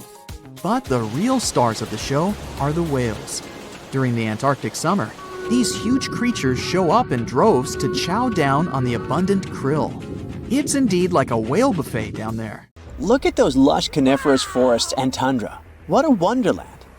You may have mistakenly thought it's Canada, but it's not. It's Antarctica, about 34 million years ago. So what makes Antarctica this frigid today? It turns out a mix of dropping carbon dioxide levels and some tectonic shuffle played a huge role in transforming this ice-free paradise into the frozen continent we know now. About 50 million years ago, CO2 concentrations were sky high, strutting around at around 1,000 to 2,000 parts per million. But as those levels tumbled down, global temps started to drop, paving the way for the mighty ice sheets that later took over Antarctica. While the CO2 dive was happening, tectonic activity was also working its magic. The big split between South America and Antarctica opened up the Drake Passage, which created the Antarctic Circumpolar Current. This powerful current acted like a bouncer, keeping warm air and ocean currents from crashing the Antarctic party, and helping keep things rather frosty. If you mix up Australia and Antarctica, you're not that wrong. These two continents used to be one. If you mix up Austria and Australia, it's much worse. By the way, don't fall for the internet myths and memes. There's no help desk in Austria specifically for people who intended to fly to Australia. Now, look at this magnificent Australian pink beach. It's precious, and not in a figurative sense. Those mysterious pinkish sands are actually garnet, and it's widely used in jewelry. Geologists studied those sands and came to the conclusion that the garnet contained there is older than local mountains. That doesn't make sense, right? In fact, it does. You see, Australia didn't used to be this very detached continent as it is now. Many millions of years ago, Australia and Antarctica were part of the supercontinent Gondwana, and glacial erosion released the garnet, which eventually made its way to the beach. These sands formed when South Australia was flat and chill, long before the mountains appeared. Most garnet gets washed away, but this batch has a rich history, tracing back to glacial rocks in the Transantarctic Mountains. So this pink sand comes from an ancient mountain range hidden under Antarctic ice. Not only does Antarctica ice hide gems like garnet, if you look harder, you might find entire buildings. Sounds insane, but this is exactly what a British explorer did. His name is Chris Brown, and he uncovered an entire building beneath the ice. He was traveling to the pole of inaccessibility, and it all started with a bummer. Chris and his son had their plane broken. Suddenly, they spotted a lone bust peeking out of the snow. This place was an old meteorological station. Despite freezing conditions, Chris and his son Micah had a blast exploring. Chris is on a mission to conquer all 7 earthbound poles of inaccessibility and has tackled 5 so far. I guess you already know that Antarctica is the largest desert on Earth, much larger than the Sahara or the Gobi. Still, despite being the driest continent on Earth, it boasts a seriously weird waterfall. Nestled in the mesmerizing McMurdo Dry Valleys, it's 5 stories tall and looks like it's gushing blood. It's even called Blood Falls. It may look outlandish and even frightening, but its nature can be easily explained. The water that creates this crimson cascade was once a salty lake, but over time, it became sealed off from the outside world when glaciers formed on top of it. Now, this ancient water hanging out 1,300 feet below the surface has cranked up its salt levels to 3 times saltier than the ocean. This salt water is also loaded with iron and gets 0 oxygen or sunlight. When the iron-rich water trickles through a crack in the glacier and meets the air, it rusts up, turning dark red. You may have mistakenly heard that no bug species belongs to Antarctica, but it's not exactly true, because there's this tiny Antarctic midge living there. Plus, there are some spiders too. Those aren't your average spiders hanging out in the darkest corners of your apartment. Those are critters lurking in the chilly darkness of the Antarctic ocean floor. These little marine creepers are actually arthropods and can stretch around 20 inches across. As if that wasn't bizarre enough, they also breathe through little holes in their legs. Quick question. What's the color that you associate most with Antarctica? I'm sure it's white. That's my association too. However, Antarctica may look like a slice of watermelon. That colorful snow comes courtesy of a tough little algae called Chlamydomonas nivalis. When things start to warm up during the Antarctic summer, these little guys release their vibrant red and green spores, painting the snow in wild and funky colors. But it's best to steer clear because that snow is not just a pretty sight. It's also toxic and definitely not edible.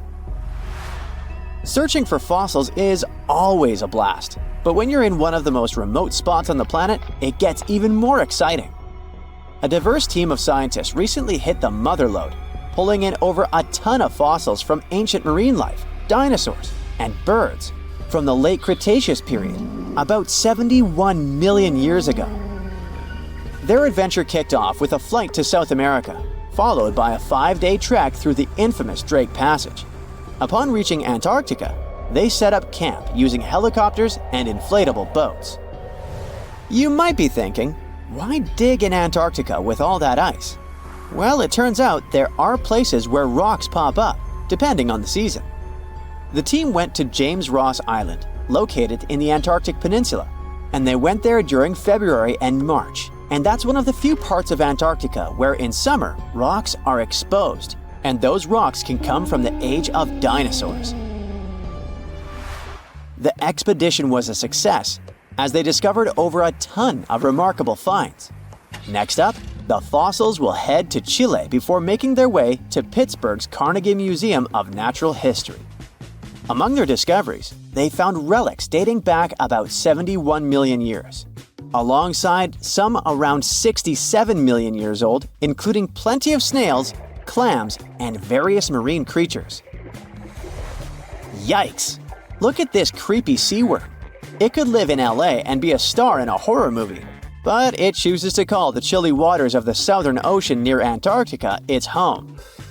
These worms can grow up to 8 inches long and 4 inches wide, but don't let their spooky exterior trick you. Research suggests they might actually be superheroes in disguise, playing a vital role in keeping ecosystems buzzing. Now, see that head? It's not really a head, it's just a retractable throat that helps this toothy creature chow down on its meals. Antarctica has many creepy critters to offer. Let me introduce you to the Antarctic strawberry feather star. It's not like Patrick from SpongeBob though. It's more like a deep-sea creature straight out of a horror movie. Picture this, 20 wiggly arms, some stretching up to 8 inches, all decked out with these bizarre little bumps. Yikes indeed. Back in 2014, scientists buried 34 seismic monitors in the snow on the Ross Ice Shelf, which is huge. Think of it as an ice slab the size of Texas, just chilling over the Southern Ocean. These clever little machines picked up a nearly non-stop buzzing. Even though our human ears usually can't catch these low-frequency sounds, scientists have worked their magic and made them audible for us. They even shared the creepy audio online. A glaciologist from the University of Chicago says that if you could hear this vibration, it'd sound like a swarm of cicadas taking over the backyard in late summer. But these glacier explorers weren't trying to capture spooky tunes. They're actually on a mission to monitor the Ross Ice Shelf because things are heating up, literally, and the ice is melting faster than ice cream on a hot day. Ice shelves are like Earth's safety plugs, keeping all that massive ice from surging into the ocean. So what exactly is making all that noise? It's likely just strong winds whipping across ice dunes, creating a kind of natural vibration. Ooh, you're diving into the dark and icy waters of Antarctica. The airy blue darkness is enveloping you, reminiscent of the vast expanse of open space. In these depths, where you least expect to encounter any living creature, you suddenly hear a loud, strange sound. A quacking noise, as if a giant duck was hidden in the deep. In 1960, researchers first recorded this sound and named it Bioduck. Clever. For decades, they tried to unravel the mystery of its source. Was it a giant kraken? An extraterrestrial spaceship that had crashed into the ocean? A mysterious sea monster? Or perhaps an enormous duck? There were many versions, one more bizarre than the other. Oceanographers detected similar sounds in other locations as well. Off the western coast of Australia and near New Zealand, they recorded similar but higher pitch signals, which they named Biogoose. It seems the creepy atmosphere of the story disappears with such names. Anyways, these sounds were not isolated incidents. They happened multiple times with consistent intervals. Many initially thought the source must be mechanical, given the regularity of the sounds. However, studying the oceans in the latter half of the 20th century was challenging because of limited technologies. Nevertheless, scientists persisted in collecting data on Bioduck and Biogoose, driven by their insatiable curiosity. As more data accumulated, so did the theories. But scientists eventually uncovered the mystery. Bioduck turned out to be a form of communication with a biological origin. When researchers analyzed the repeating sounds, they noticed that the signals never overlapped. One source would speak while the others remained silent, suggesting a form of communication. The question remained, which ocean creature possessed such an extraordinary method of communicating through varied frequency sounds? The answer, as many have guessed, is whales. Scientists compared the Bioduck sound from Antarctica with the calls of minke whales and found striking similarities. The Biogoose sounds from the waters off Australia and New Zealand likely belong to other species or very young minke whales. This discovery, however, only deepened the mystery. What purpose did these sounds serve? Were the whales discussing their dinner plans, laughing at the humans recording their voices, or perhaps sharing deep insights about the universe? The possibilities were endless, but the most astonishing revelation was that humans might one day learn to communicate with these magnificent creatures. Communicating with whales is no longer a far-fetched idea. Scientists from the University of California have already established contact with a humpback whale named Twain. In a groundbreaking experiment, researchers conducted a 20-minute conversation with the marine mammal. Here's how they did it.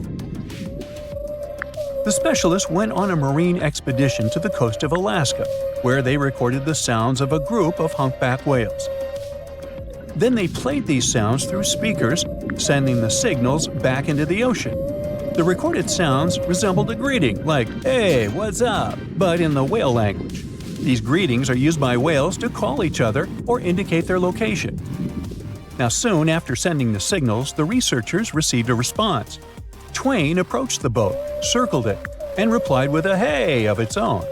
This marked the beginning of the first ever human-whale conversation. For 20 minutes, the scientists sent 36 signals to Twain, and each time the whale responded.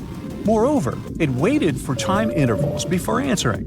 That is, the team received a response from the whale, waited 10 seconds, and turned on the sound again.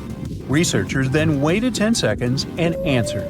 It seems that Twain was a very delicate interlocutor. Maybe it was a gentleman in the whale world, who knows? Or maybe it was simply intrigued by the unusual interaction. The signals used in this communication belonged to a group of whales that included Twain. It's likely that the researchers had recorded Twain's own sounds and used them to communicate with it. In a sense, Twain was conversing with itself.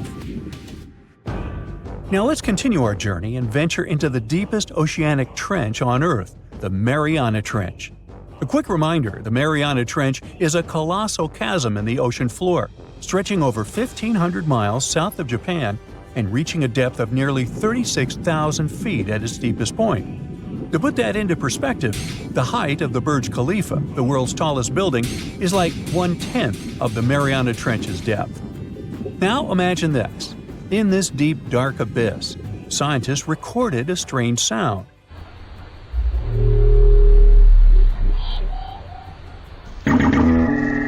Unlike Bioduck, this sound resembled something from a science fiction movie, a low rumble, followed by a metallic ping, reminiscent of the sounds made by spaceships in sci-fi movies. Researchers named this mysterious phenomenon biotwang noises.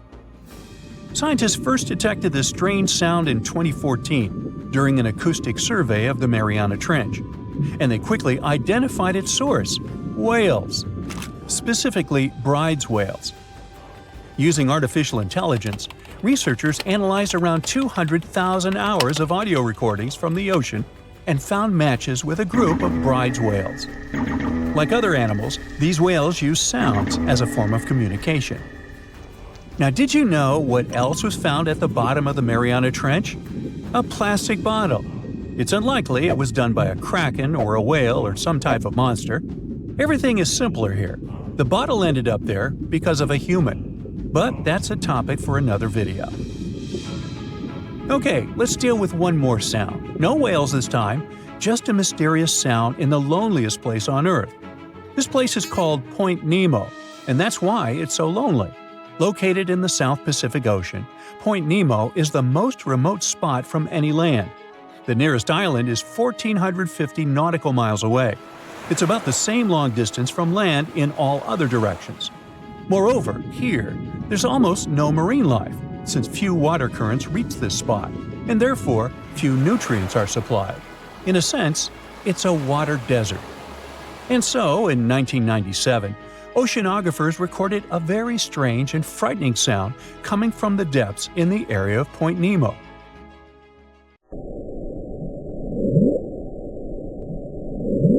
It was something gigantic and scary. People called it the Bloop. As soon as journalists found out about this phenomenon, people around the world began to invent the most fantastic versions. The most popular of them was that the sound source was a giant sea monster, kraken, or some other creature. The hype around the Bloop didn't last very long. Scientists managed to find out the nature of the mysterious noise. It turned out it belonged to an iceberg. When they crack and collapse, they create powerful ultra-low frequency sounds that can be heard from a very long distance. To confirm this version, scientists recorded the sounds of other icebergs and heard something similar to the Bloop. Oh, by the way, Point Nemo is so lonely that space agencies drop out-of-service satellites here. Space objects just fall in the water. There's a 99% chance that no animal or human will be harmed by falling debris in this lonely place. That's why many people call it the satellite cemetery. But what if, someday, a spaceship from another planet falls here? What if it has already fallen in Point Nemo and sometimes emits an emergency signal that breaks through the ocean? Ooh. All the mysteries you have heard have already been solved.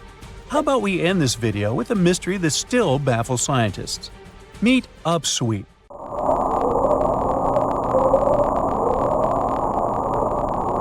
One of the most mysterious sounds ever recorded in the ocean. It's not just noise, it's a series of short ascending tones repeated at intervals of several seconds. It was first discovered in 1991 using hydrophones installed in the Pacific Ocean. At first, oceanographers suggested that upsweep could be associated with volcanic activity or underwater earthquakes. But the seasonal nature of the sound and its intensity change depending on the time of year, which rules out these versions. People began to consider hypotheses related to the biological life of the ocean. They studied the migration routes of marine animals and their behavior at different times of the year. However, despite all efforts, the sound source has not been identified. Some studies suggest that upsweep may be associated with certain species of fish or other marine animals that make sounds for communication or navigation, but no one has been able to prove it. Consider Lake Enigma. What a fitting name! It's already strange enough because it's not even supposed to exist. But now, we stumbled upon actual life deep beneath it. And this just might help NASA in their search for life in outer space.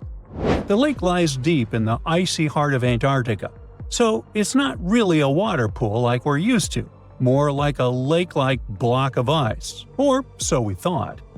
Just recently, Italian scientists discovered a secret that had been buried for ages, an actual body of water, and in this water, life is thriving. Various microorganisms, and even some weird little hunters. Which is super weird, since Enigma sits in a remote and harsh corner of our planet, the northern Victoria Land in Antarctica. The entire South Pole is cold, but in this place, temperatures can plummet to a horrifying -41 degrees Fahrenheit, though on average it's around 7. Brr, chilly. Like we said, this lake shouldn't even be there at all. Antarctica is technically the largest desert on Earth, even though it's covered in snow, because it's super dry. There are 0 rains, truly little snowfall, and the sun barely evaporates anything. And even if there is some water, the insane winds make sure to dry everything out super quickly. Putting on our thinking caps, this lake should lose an unimaginable 7 million cubic feet of water every year. Yet, the water remains. Why? No one knows. Scientists say there could be something deep underground that refills it constantly. They just have no idea what that might be. Maybe deep underground rivers, melting ice, or something else entirely. But hence the name, the Enigma Lake. The block of ice we mentioned is permanent and super thick, at least 36 feet of it, and that's higher than a 3-story building. So researchers decided to check out if there's anything beneath it. They used a so-called ground-penetrating radar, a super smart echo detector for the ground. This radar sends invisible radio waves into the Earth. When they hit something underground, like rocks, water, or anything else, they bounce back to the device. By measuring how long it takes for the signal to return and how strong they are, we can determine the distance and what exactly the radar hit. That's how animals like bats, whales, and dolphins can see underwater. And we humans stole this cool nature idea to research buried structures and hidden caves. Scientists used this device all over the Enigma surface. This way, they were able to create an entire map of this under-ice world beneath. The water itself wasn't surprising. It's the unique ecosystem in it that shocked them. Unfortunately, no secret monsters or extraterrestrial secrets this time. But there are microorganisms there that may not exist anywhere else on Earth. Somehow, these creatures have managed to survive in complete isolation and extreme cold. It's not that we don't know these microorganisms, we've met them before, just not exactly like this. There are a couple groups hanging out down there. The first one is Bacteroidota. They love breaking down complex molecules, especially in your stomach, and help digest tough plant fibers. They mostly hang out inside us, but in the outside world, we might occasionally find them in soils and oceans. Then Actinobacteriota, genius chemists among bacteria. They decompose organic materials and help the soil get healthier. They're also famous for producing antibiotics, so we owe a lot of our medicine to them. The third one is Pseudomonadota. These guys weren't a surprise. They're crazy adaptable.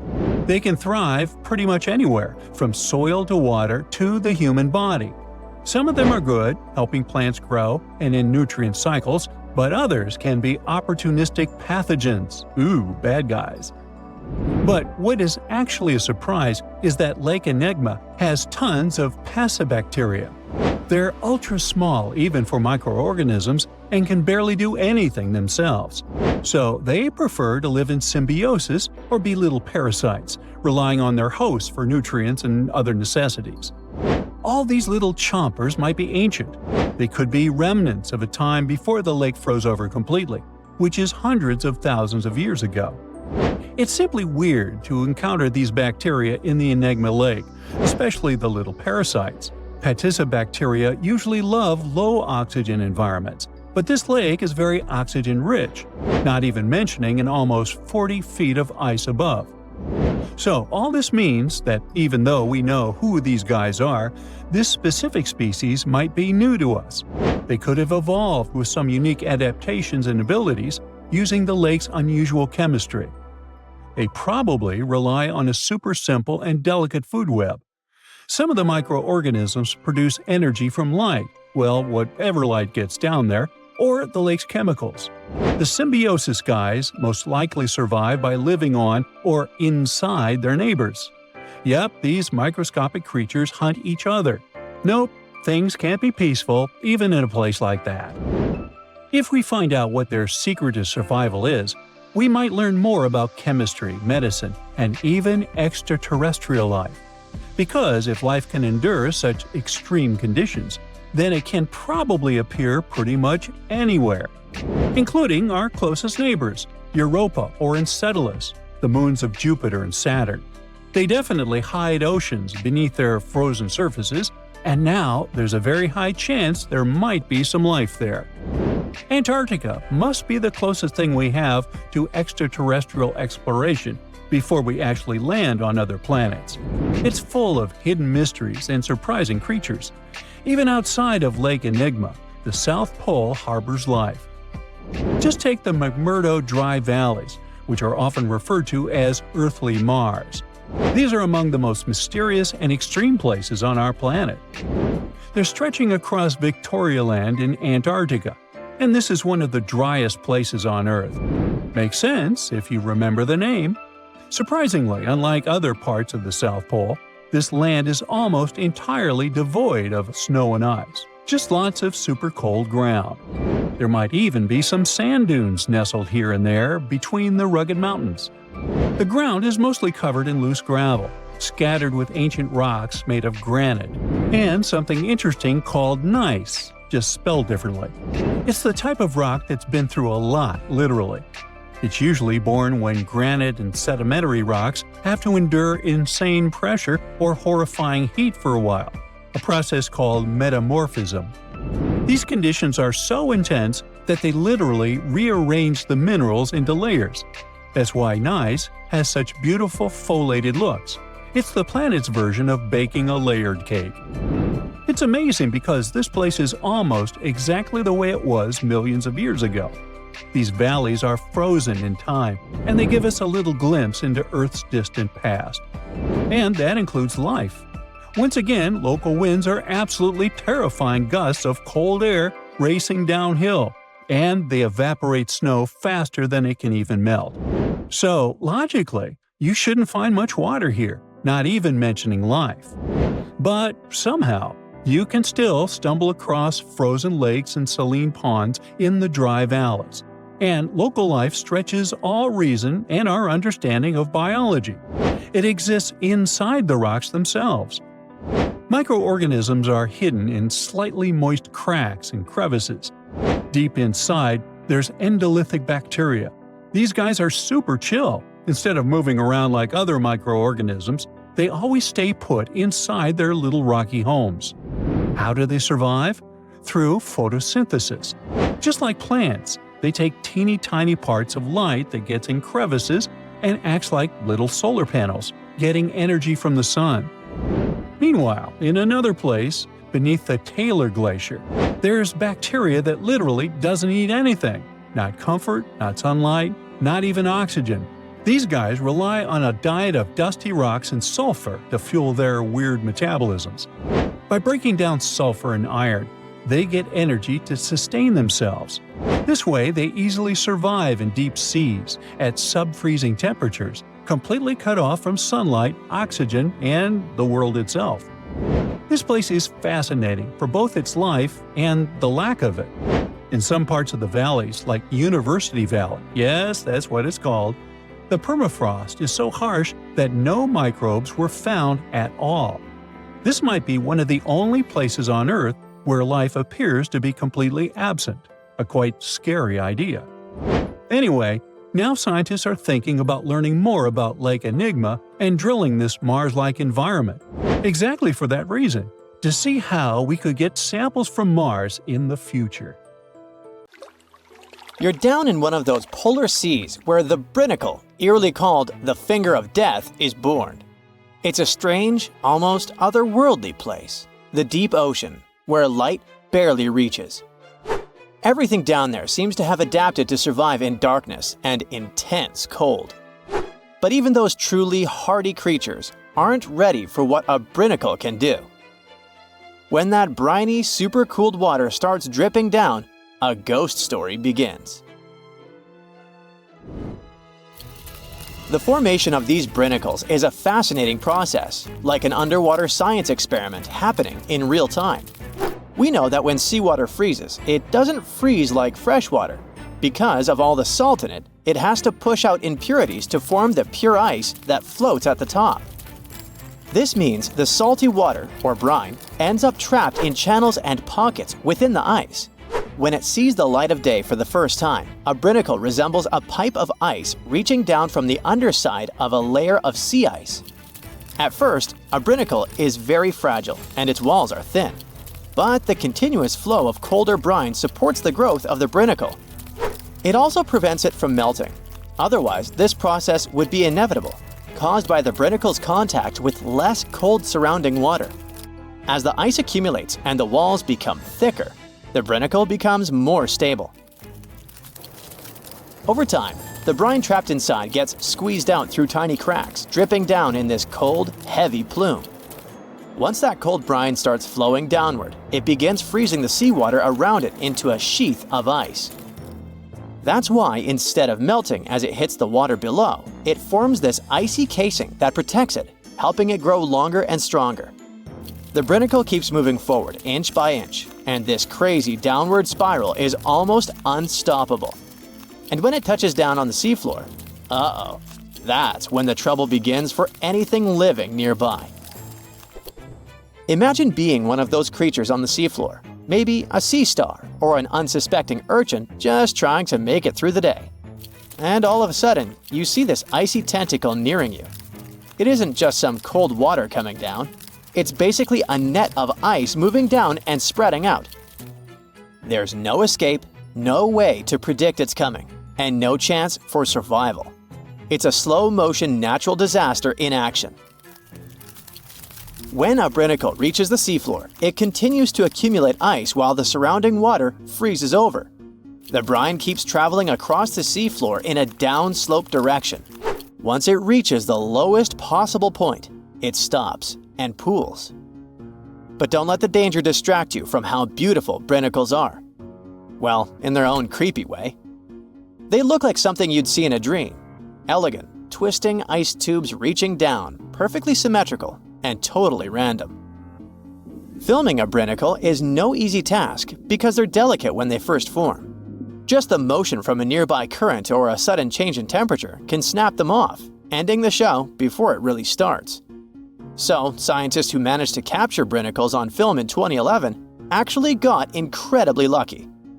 It was the first time the world got to see this icy finger descending and freezing everything it touched, and it changed our understanding of polar ecosystems. Brinicles can reach quite impressive sizes. Sometimes they can stretch for several feet. Their size depends on the conditions of the water and ice above. The slower the water movement and the colder the temperature, the bigger and stronger a brinacle can grow. But if the water's too deep or if there's too much movement in the current, the brinacle is likely to break apart. It needs just the right balance to survive long enough to touch down and freeze over the ocean floor. For creatures living on the seafloor, brinicles are like invisible booby traps, only instead of avoiding a net, they're avoiding an expanding ice cage.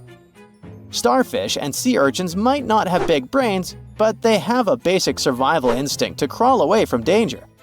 Sadly, with brinicles, they're usually caught completely off guard.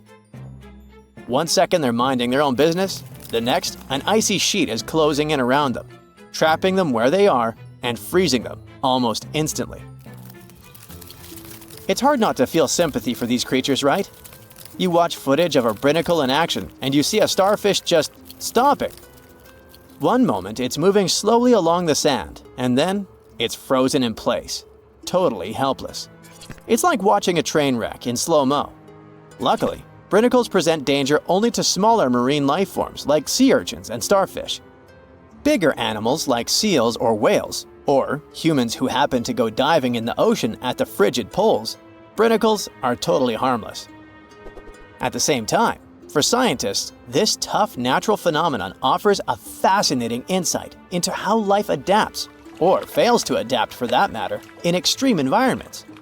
And it gets even better. A brinacle might just be the perfect setup for life to begin.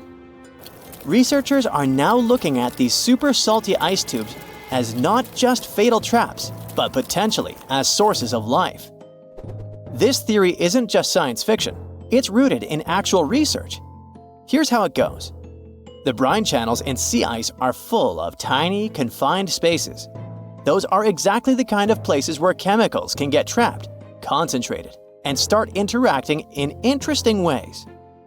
It's like setting up a mini-lab where the building blocks of life can come together and create something new. Scientists think this process of salt rejection in sea ice could have actually helped the first bits of life appear. Some researchers even think that this process might be happening right now on icy moons like Europa, Ganymede, or Enceladus, where there might have been frozen seas beneath thick ice layers.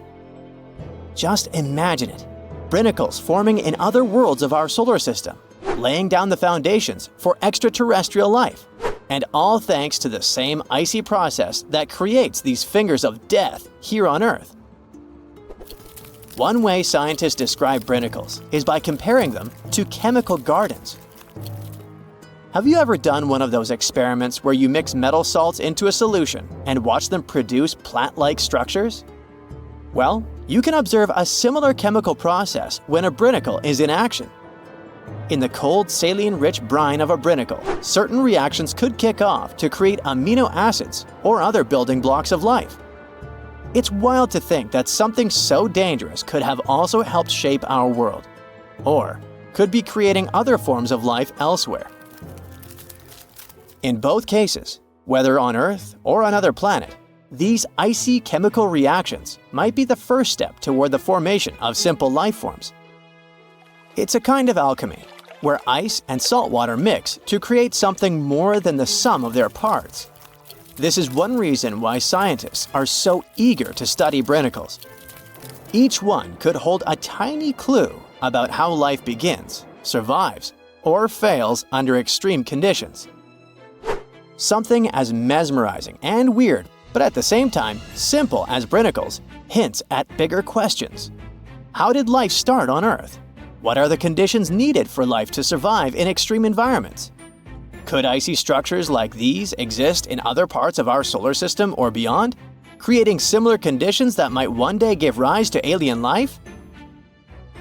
As much as they look like a silent threat reaching out from the ice, brinicles are also reminders of how beautifully complex and interconnected our world is.